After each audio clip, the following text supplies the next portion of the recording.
Hello friends, आज current affair होची JSW Bhushan रे निवेश करिबा जापानी कंपनी जेएफई। संबलपुर जिला ठेलकुली स्थित JSW Bhushan power and steel plant रे निवेश करिबा जापान रो जेएफई स्टील कॉर्पोरेशन। किछि मास पूर्वर उभय कंपनी रो सहभागिता नै निष्पत्ति होइथिला, मात्र एहार विधिबद्ध घोषणा होई नथिला। 24 तारिख रे मुख्यमंत्री मोहन माझी और केंद्र उच्च शिक्षा मंत्री धर्मेंद्र प्रधान को उपस्थिति रे संबलपुर जेएसडब्ल्यू पक्षर आयोजन होगाकु कार्यक्रम रे एहार विधिबद्ध घोषणा हेबो बोली जणा पड़िछि। प्रशासन पक्षर वर्तमान पर्यंत एने स्पष्ट सूचना दिया नहीं।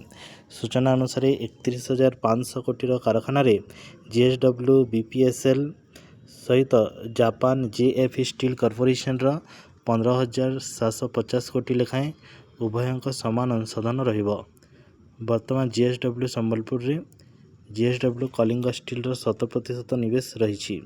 यार 82.65% जेएसडब्ल्यू स्टील एवं 17.35% JSW shipping and logistics private limited अंशदान रही।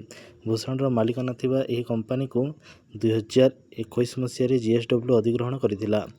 वर्तमान एठारे 25,000 व्यक्ति सीधासलख कार्य करुछंती। जापान एही कंपनी निवेश करिबा परे जेएसडब्ल्यू आहरी संप्रसारित हेबो। ए संपर्क रे अधिक विस्तृति परवर्ती समय रे जणा पड़िबो। धन्यवाद।